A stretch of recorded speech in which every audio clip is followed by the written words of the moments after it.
You're listening to an Airwave Media Podcast. This is the Useless Information Podcast. I am Steve Silverman. Useless information. As I started to research today's story, I began to reflect on my life before I owned a home. For more than 20 years I lived in various apartments, and one of my rules for choosing an apartment was that it had to be on the top floor. Now, my rationale for this was, noise. The constant thumping of people walking around above my head. Well, it just made it very difficult for me to get any sleep. Of course, living above others doesn't always work out. Once I lived above a heavy smoker, and the smell would just seep through the floor and stink up my apartment. But perhaps the oddest problem, however, occurred in the mid-1990s with a couple that lived directly under me. Let's just say that the female half of the relationship was a screamer, and leave it at that. Well, after about 2 months of listening to them, the problem was resolved when the two were evicted for non-payment of their rent. Well, today's story is also about apartment living, but it didn't involve me in the slightest. First, let me give you a little background. Way back in 1869, William A. Engelman, now he had earned his wealth by selling horses to the Union Army during the Civil War, he purchased several hundred acres of beachfront property in Gravesend, Brooklyn. He named it Brighton Beach, supposedly after the resort town in England, and in 1871 he built the Ocean Hotel, and then in 1878 completed the Brighton Beach Bathing Pavilion and Ocean Pier. This attracted thousands of affluent people seeking to escape the crowded city. And you may not know this at the time, but Brooklyn was its own city in the 1800s. Now, one could get to Brighton Beach by several rail lines or via the newly completed Ocean Parkway. And for those who have ever been in Ocean Parkway, you may be surprised to find out there were absolutely no homes along it at the time, and this allowed families to take a leisurely, scenic path to the ocean front. Now, one of the guests who greatly enjoyed his stay at the Ocean Hotel was a robber baron. His name was Austin Corbin, and he had consolidated all the rail lines into the area into the Long Island Railroad.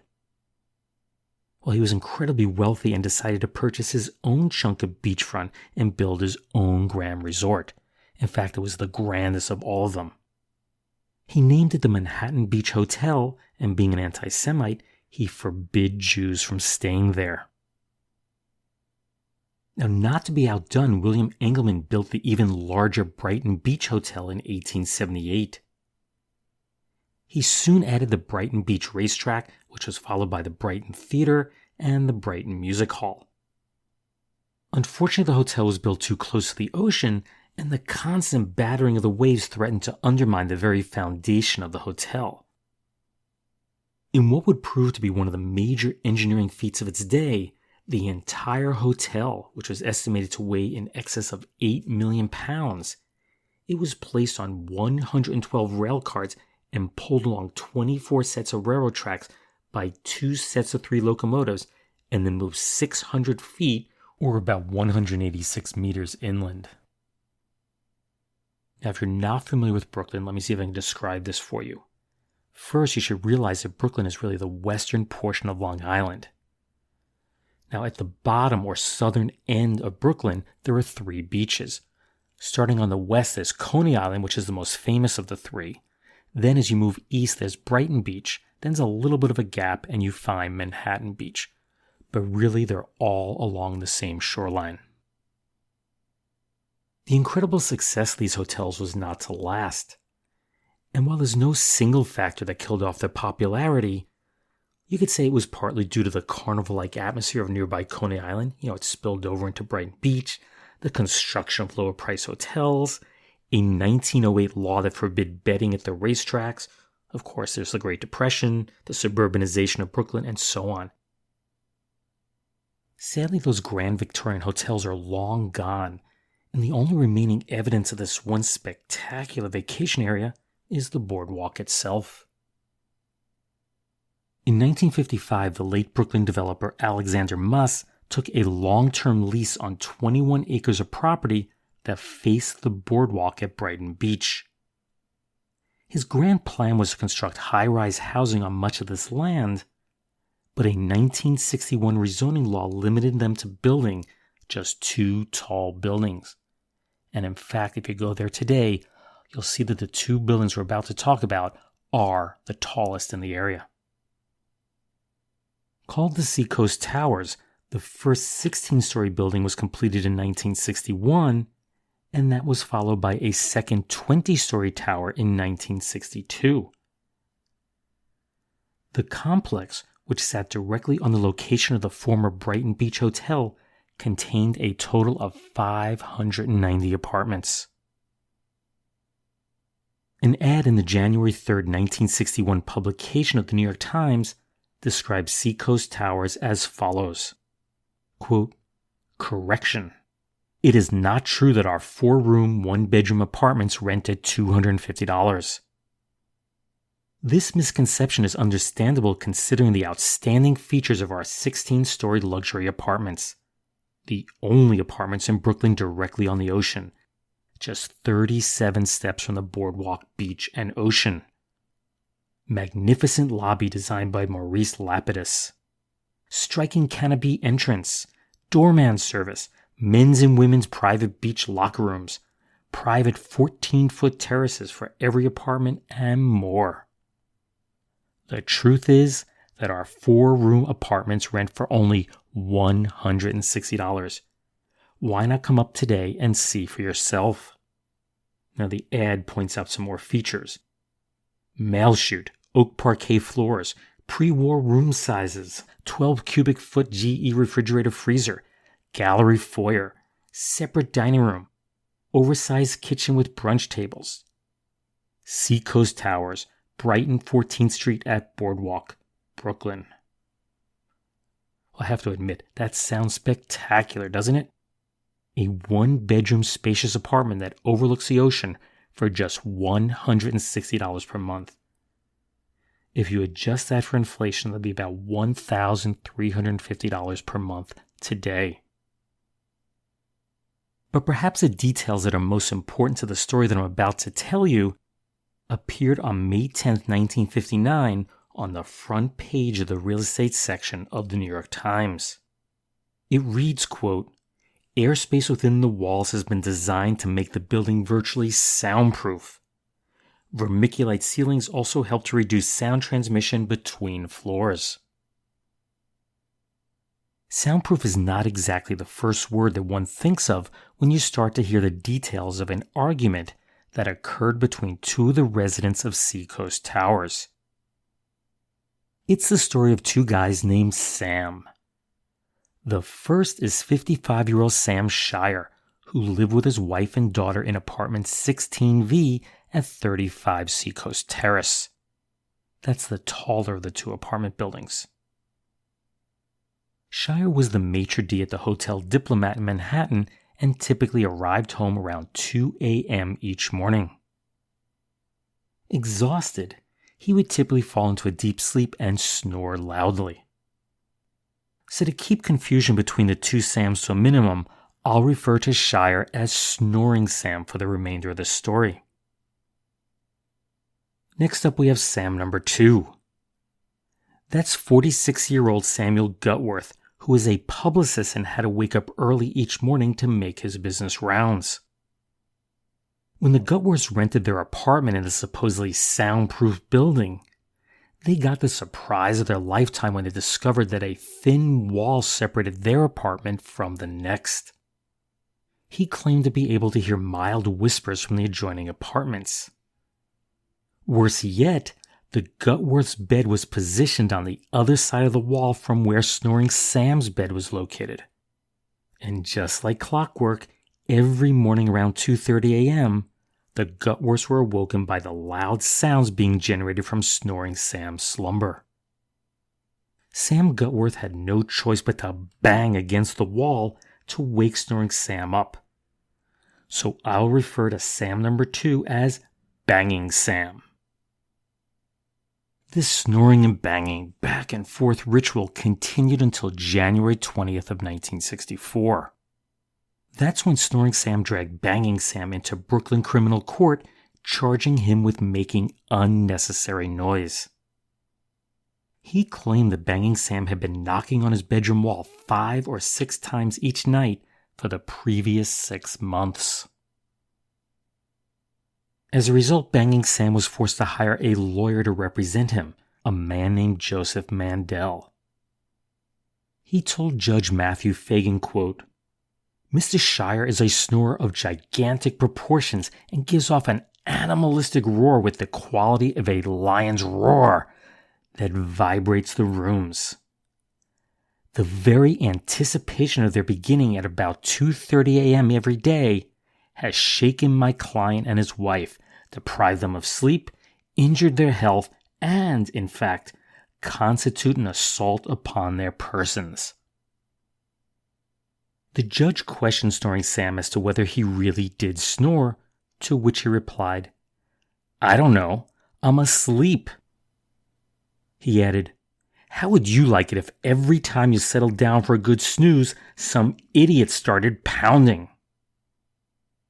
In his defense, Banging Sam told the judge that he and his wife Ida, quote, "simply can't put up with it. I banged on the wall to try and shut him up." Snoring Sam finally conceded that he was, in fact, a snorer and had been doing so for many years. However, he felt that snoring was a natural act and one that simply cannot be avoided or controlled, while Banging Sam's actions were a deliberate and calculated attempt to unnerve Mr. and Mrs. Snoring Sam. He told the court, quote, "He is undermining my health and the health of my family." He added, "It is his intention to force us out of our apartment."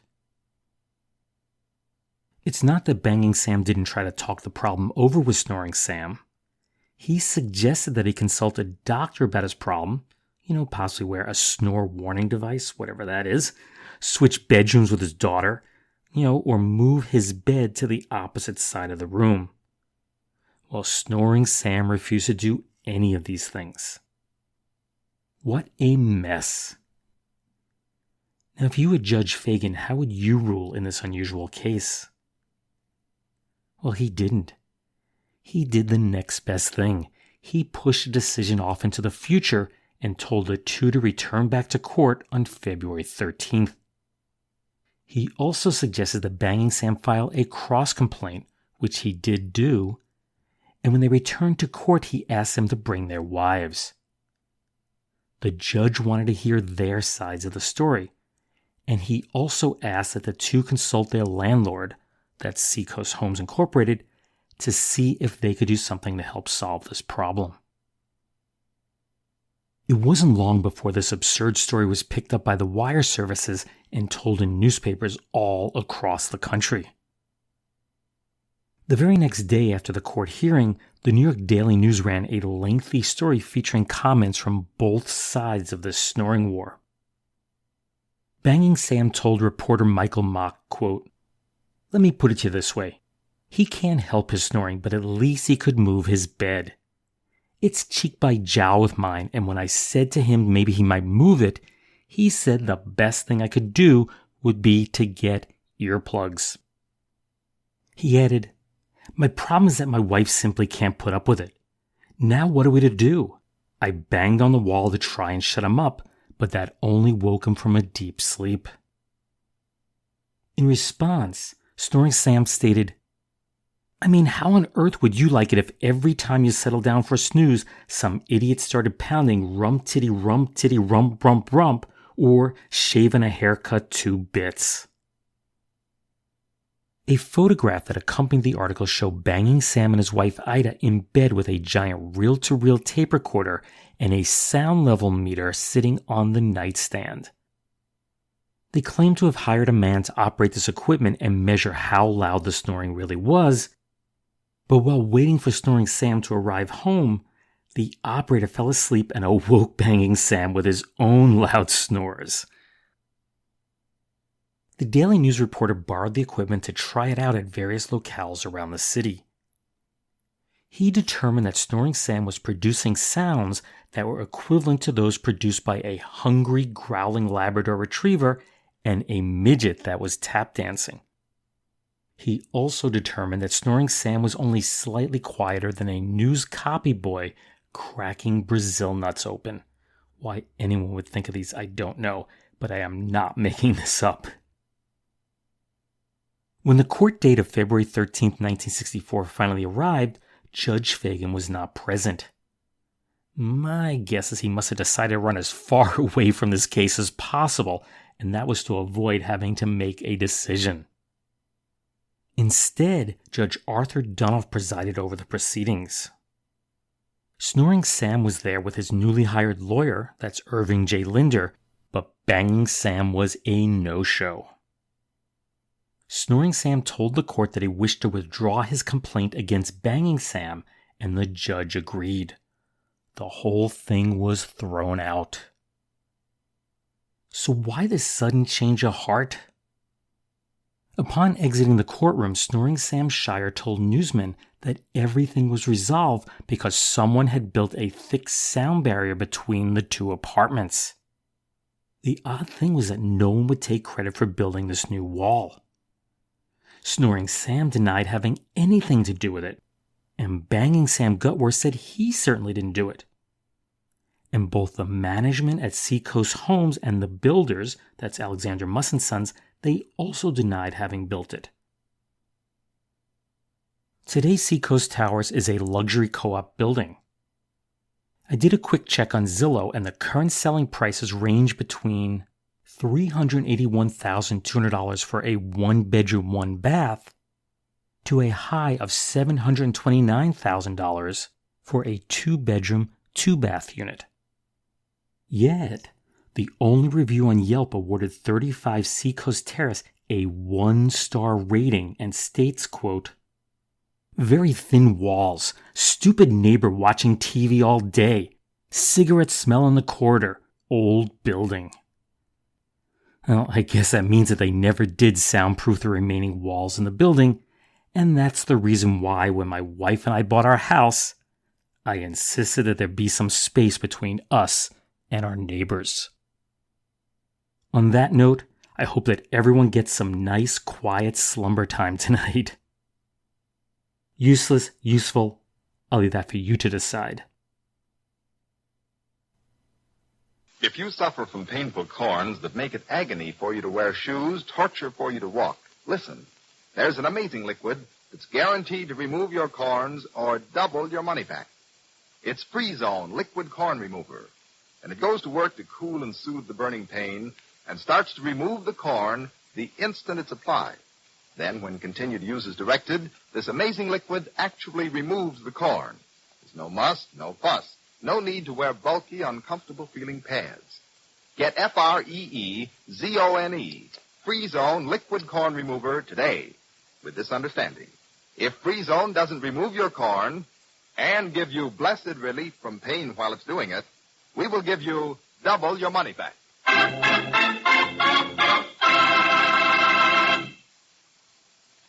This is NBC, the National Broadcasting Company. That commercial for Free-Zone Liquid Corn Remover is from the June 20th, 1949 radio broadcast of Front Page Farrell. This particular episode was titled A Case of the Fatal Smile. Each episode of the show ran for 15 minutes and focused on a husband and wife detective team who solve crimes. Big shock there. Initially, the show was more like a soap opera and focused on domestic issues, but as competition from TV heated up, the mysteries became more and more hard-hitting over time. Front Page Farrell ran on the Mutual Network from June 23, 1941 through March 13th of 1942. It was then picked up by NBC and ran on that network from September 14, 1942 through March 26 of 1954. The show was mostly sponsored by American Home Products, which manufactured such famous brands as Anacin, Dristan, Heat Brand Liniment, Preparation H, Easy Off oven cleaner, Black Flag insecticides, and of course the commercial you just heard here for Free Zone liquid corn remover. The product is still available and works just like, most of the over-the-counter corn and callus removers. Its active ingredient is salicylic acid, which is also used in a number of acne medicines. Basically, it increases the amount of moisture in your skin and also dissolves some of the intercellular glue that holds the skin cells together. In other words, it makes the skin softer and easier to shed. So here's a question for you. The first designated bike lane was opened in the United States back in 1894. Can you name the road that this was built on? Well, here's a big hint. I briefly mentioned it earlier in the podcast. Now, if you didn't catch it, don't worry about it. I will let you know the answer at the end of the show.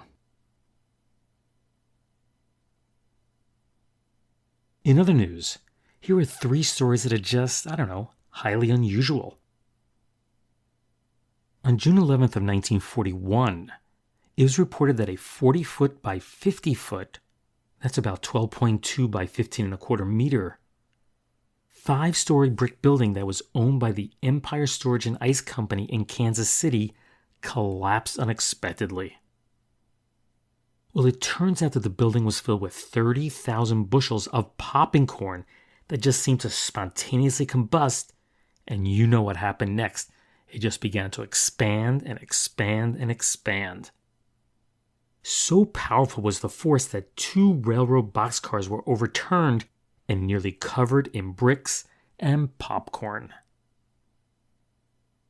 In our next story, it was reported on August 11th of 1959 that a 67-year-old widow named Florence Hill of Denver, Colorado, was awoken by the sound of her dog Boots growling. Here's how she described what had happened. Quote, "I woke up from a nap the other night and there he was, this little mouse on the sewing machine right beside my bed. I opened my mouth to yell and he jumped right in. I clenched my teeth right away and caught him by the tail. He was crawling and scratching to get away, and he was going right down my throat. I just couldn't keep hold of him. I could feel him crawling all the way down." Yeah, you heard that correctly. She swallowed the little mouse. She continued, "It was the most horrible night I've ever spent.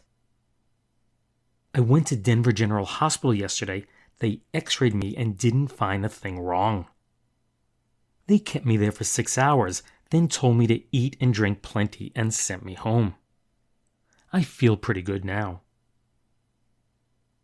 And our last story for today is dated January 12th of 1961 and took place in McKeesport, Pennsylvania. It was reported that 2 15-year-old girls named Christanne Duran, yes, that's her name, of 3842 Sarah Street, and Peggy Weissman, who lived at 941 Franklin Street, well, they had squeezed themselves into a pay telephone booth, which was located at the corner of Hartman Street and O'Neill Boulevard, and their intention was to make a call, but after they completed it, they couldn't get the door open to get back out. So they frantically hammered on the glass for assistance, but those who saw them just simply smiled or they waved and walked on by. Ultimately, one of the girls was able to get her hand into her purse and she pulled out a dime to call the police. A patrolman arrived and he had to remove the door from the phone booth to get them out, which got me thinking, couldn't they have simply dialed O for operator and gotten help that way? So earlier in the podcast, I had asked you where the first designated bike lane was opened. Well, the answer was on Ocean Parkway in Brooklyn on June 15th of 1894. Ocean Parkway was designed in 1876 by Frederick Law Olmsted and Calvert Vaux. Those are the same 2 guys who are responsible for Central Park. After the land was purchased for the project, work began in 1874 and the road was completed in 1880.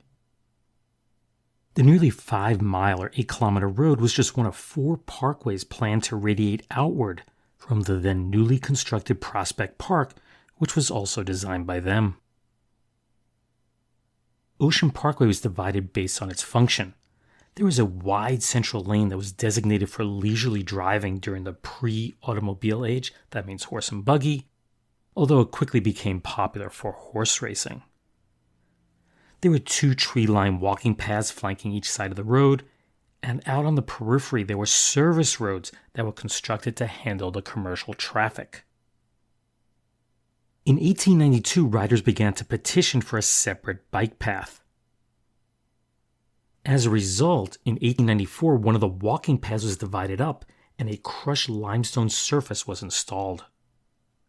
An estimated 10,000 cyclists showed up on opening day of what was then called the Coney Island Cycle Path.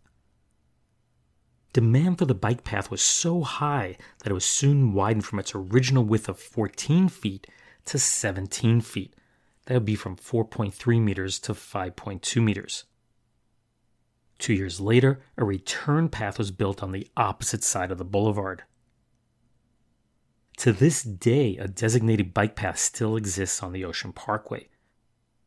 It's confined to one side of the central roadway, and it's much narrower than it once was, but it's still wide enough for 2 bicycles to comfortably pass by each other.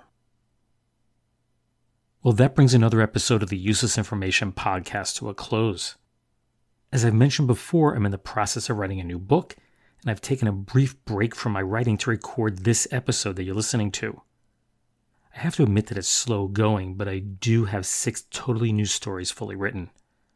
There really is a lot to go, but I do have the entire summer to finish the bulk of it.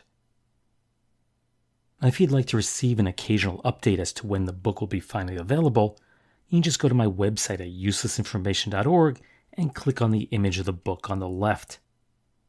That will take you to a Google form where you can enter your contact information. Be sure to sign up for my Twitter feed that's at uselessinfocast, and that'll allow you to be among the first to know when a new episode is released. Also be sure to like the show on Facebook. You can just do a quick search for Useless Information Podcast there. Of course, you can subscribe to the podcast through Apple Podcasts, Google Play, Spotify, TuneIn, or really wherever you listen to your favorite podcasts. The Useless Information Podcast is part of the Recorded History Podcast Network.